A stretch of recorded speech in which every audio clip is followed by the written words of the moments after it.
Guys, welcome back to our YouTube channel Priyanka's mind sphere.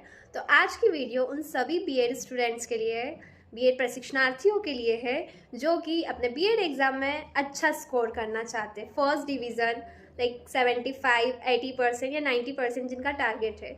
तो ये video सभी BEd प्रशिक्षणार्थियों के लिए हेल्पफुल होने वाली है। अगर आपने अभी तक हमारा चैनल सब्सक्राइब नहीं किया है तो सब्सक्राइब कर ले, है ना, और बेल आइकन भी प्रेस कर देना। तो चलिए बिना टाइम वेस्ट किए शुरू करते हैं। तो फर्स्ट पॉइंट है सिलेबस। ठीक है, मैंने कुछ पॉइंट नोट डाउन किए हैं। फर्स्ट पॉइंट है, अगर आप चाहो तो आप ये पॉइंट्स नोट डाउन कर लेना।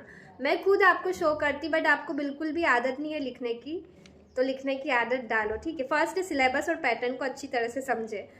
सबसे पहले आपको अपनी यूनिवर्सिटी है, सपोज एग्जाम्पल के लिए हमारी DAVV यूनिवर्सिटी है ना, टंट्या भील यूनिवर्सिटी है। मैंने ये दोनों यूनिवर्सिटी का सिलेबस अपने यूट्यूब चैनल पर अपलोड किया है, और हर सब्जेक्ट का और डिटेल सिलेबस। मतलब बच्चों को लगता है कि वो जो एक शॉर्ट में सिलेबस रहता है वही है, बट ऐसा नहीं है।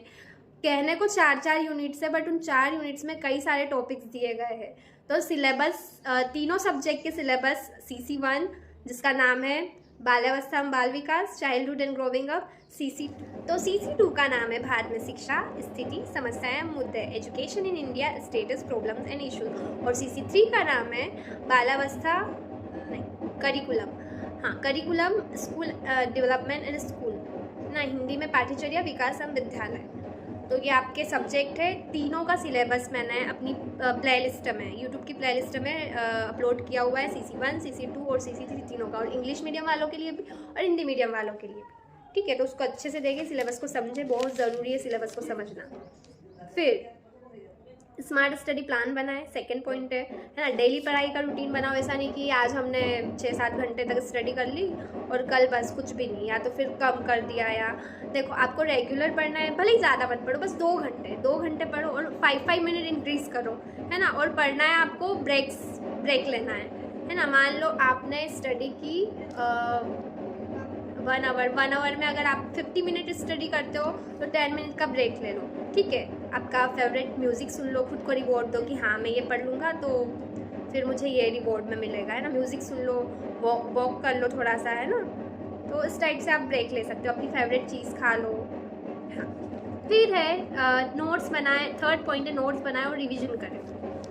खुद के लिखे हुए नोट्स जो होते हैं ना, उससे हमको कॉन्सेप्ट जल्दी समझ में आते हैं। और हम लिखते हैं, जैसे कि हम रीड भी करते हैं, लिखते भी है, देखते भी है, समझते भी है, तो हमारे काफ़ी सारे सेंस वर्क कर रहे होते हैं। और जितने ज़्यादा सेंस एक चीज़ पर इन्वॉल्व होते हैं तो वो चीज़ हमारे जो सबकॉन्शियस माइंड होता है उसमें ज़्यादा जल्दी चीज़ें समझ में आती है, और एक परमानेंट तो नहीं बोल सकते, बट एक लॉन्ग टर्म मेमोरी में वो चली जाती है। ठीक है, फिर है BEd के टेस्ट पेपर्स जो रेगुलर स्टूडेंट है या नहीं भी है, तो टेस्ट होते हैं। जैसे मैं रेगुलर स्टूडेंट हूँ तो टेस्ट 1 हुआ, पहले हमारी 2 यूनिट का सिलेबस कंप्लीट हो गया, फिर टेस्ट 1, फिर टेस्ट 2, बाकी की 2 यूनिट्स 4 यूनिट्स है, और उन 4 यूनिट्स में बहुत ही सारा सिलेबस है। मतलब कहने की सिर्फ 4 यूनिट्स है, बट उसमें टॉपिक्स आप देखोगे, मतलब एक यूनिट में 70 टॉपिक्स है।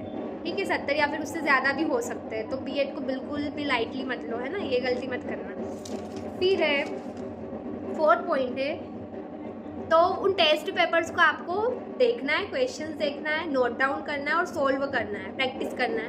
क्योंकि वो टेस्ट पेपर में से, और हमारा भी प्री यूनिवर्सिटी एग्ज़ाम हुआ था उसमें से, और जो पिछले साल के पेपर है क्वेश्चन पेपर, उसमें से अगर आप इतना कर लोगे ना तो आपके 80% कहीं नहीं गए, है ना। अगर इतने क्वेश्चंस आप प्रिपेयर कर लेते हो तो 80% आपके आना ही है, बट उसमें आपको अपनी ऑनेस्टी और कंसिस्टेंसी और डिसिप्लिन रखना बहुत ज़्यादा ज़रूरी है।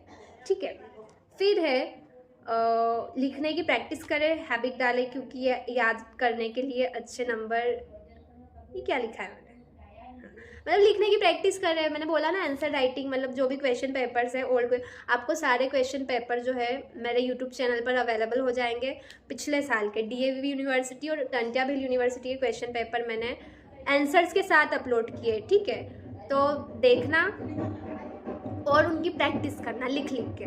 ठीक है, फिर है 6 वाला पॉइंट, उत्तर को पॉइंट्स में लिखे। हाँ, ये तो मैंने आपको बता दिया था, उत्तर को पॉइंट वाइज लिखना है ना, पैराग्राफ बनाकर मतलब अगर पैराग्राफ में भी कोई सा आंसर लिख रहे हो तो थोड़ा सा लिख दिया, फिर एक लाइन की गैप दे दी, इस टाइप से, है ना। फ्लो चार्ट्स का यूज़ करना है, ठीक है। फिर और एग्जाम्पल के साथ, अगर आप एग्जाम्पल के साथ आंसर लिखोगे, जो कॉपी चेक करेंगे ना, तो उनके ऊपर एक ज़्यादा पॉजिटिव इम्पैक्ट पड़ेगा कि नहीं यार एग्जाम्पल के साथ लिखा है। और एग्जाम्पल के साथ जो आप आंसर लिखते हो ना, तो आपको लॉन्ग टर्म याद भी रहता है। उदाहरण के द्वारा हम जल्दी याद कर सकते हैं और समझ सकते हैं चीज़ों को। फिर है इजी लैंग्वेज में लिखे, घुमा फिरा कर नहीं, है ना। कुछ बच्चे जो होते हैं मतलब पूछा क्या है और लिख क्या रहे हैं, है ना, मतलब कुछ तो भी लिखते हैं एकदम घुमा फिरा कर। अब मान लो अर्थ पूछा है, सपोज ये एक पेपर है पाठ्यचर्या का, है ना। तो इसमें पाठ्यचर्या का अर्थ है हम प्रकृति को समझाइए। तो हो सकता है कि बच्चे अर्थ पूछा है तो कुछ अब पाठ्यचर्या का अर्थ क्या होता है, ऐसे आपको स्टार्टिंग करनी है कि पाठ्यचर्या जो है वो आंग्ल भाषा के करिकुलम शब्द से लिया गया है। अब करिकुलम फिर मतलब लिंक से आपको चीज़ें वो करना है। अब करिकुलम शब्द जो है वो लैटिन भाषा का शब्द है ना, जो कि कुर्रेर से लिया गया है। और फिर कुर्रेर जो होता है, कुर्रेर का अर्थ मतलब कुर्रेर जो है वो लैटिन भाषा का शब्द है, ठीक है। ये ओल्ड क्वेश्चन पेपर है। ओल्ड क्वेश्चन में अभी हमारा प्री यूनिवर्सिटी एग्जाम था, तो ये उसका पेपर है CC3 का, करिकुलम डेवलपमेंट का, है ना। तो इसमें क्वेश्चन है पाठ्यचर्या का अर्थ एवं प्रकृति को समझाइए। तो कुछ बच्चे जो होते हैं अर्थ लिखना है, तो अर्थ हम पता नहीं क्या क्या, अर्थ में अब आपको क्या लिखना है कि पाठ्यचर्या जो है आंग्ल भाषा का शब्द है, आंग्ल भाषा के शब्द करिकुलम से लिया गया है। अब फिर करिकुलम क्या है, करिकुलम शब्द जो है वो लैटिन भाषा का शब्द है ना, लैटिन भाषा के शब्द कुर्रेर से लिया गया है। फिर ये इसका अर्थ क्या होता है, तो अर्थ होता है, शाब्दिक अर्थ होता है दौड़ का मैदान, है ना, दौड़ का मैदान। बस इतना सा ही अर्थ हो गया।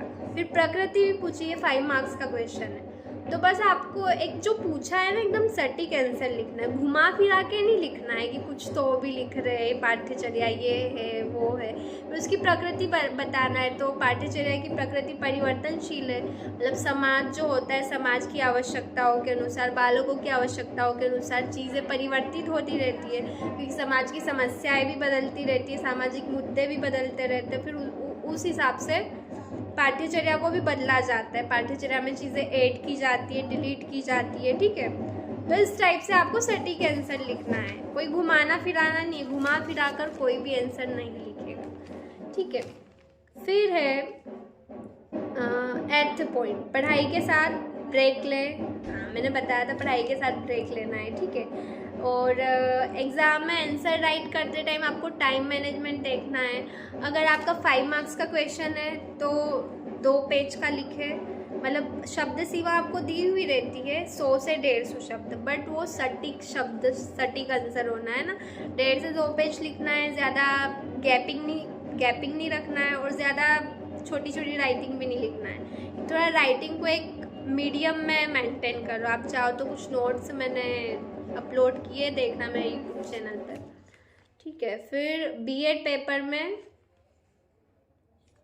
पॉजिटिव सोचना है, मतलब आपने भले कम पढ़ा हो, बट आपका एटीट्यूड ऐसा होना चाहिए कि हाँ आएगा तो मैं बना दूंगा, पढ़ लूँगा, कर लूँगा, है ना। बट ऐसा नहीं है कि कम ही पढ़ना है, पढ़ना तो आपको पूरा है, बट रिवीजन भी करना है साथ में। बट आपका एटीट्यूड पॉजिटिव होना चाहिए, मतलब ऐसा नहीं होना चाहिए कि अरे यार मैंने ये तो पढ़ा नहीं, अरे यार मैंने वो टॉपिक तो कवर किया ही नहीं। एकदम पॉजिटिव एटीट्यूड होना चाहिए कि नहीं यार आए भी का तो मैं कर लूँगा। नेगेटिव नहीं सोचना है ना। नेगेटिव थॉट्स एग्ज़ाम टाइम पर बिल्कुल नहीं आपको लाने हैं दिमाग में। फिर है 11th point, healthy life style अपनाएं। हेल्दी लाइफ स्टाइल अपनाना बहुत ज़्यादा ज़रूरी है, मतलब लेट नाइट तक फ़ोन नहीं यूज़ करना है ना। मम्मी के हाथ का बना हुआ खाना खाना है, मतलब बाहर का जंक फूड नहीं खाना है। शादियों में भी शुगर को, मीठी चीज़ों को अवॉइड करें, है ना, जिससे आपको प्रॉब्लम नहीं। ओवर ईटिंग से बचे, पता चले पंगत है भाई हमने बहुत ज़्यादा खा लिया गले तक, तो ओवर ईटिंग से बचना है ना। बस यही चीज़ें। और मेडिटेशन करें, मतलब सुबह उठते से थोड़ी बहुत एक्सरसाइज, ताकि एक्सरसाइज करने से ना बॉडी में एक अलग ही एनर्जी आती है ना। डीप ब्रीथिंग करें, मतलब हमको ज़्यादा अगर आपको ज़्यादा नहीं भी पता होगी एक्सरसाइज में आप जैसे कि ताड़ासन कर सकते हो, फिर एक और नॉर्मल जो भी होती है एक्सरसाइजेज, मतलब नॉर्मल एक बेसिक एक्सरसाइज है ना, उससे आप स्टार्ट कर सकते हो, है ना। और तो कुछ और अगर कुछ मिसिंग हो तो कमेंट बॉक्स में बताना कि और क्या क्या चीज़ें ध्यान रखनी चाहिए हमको।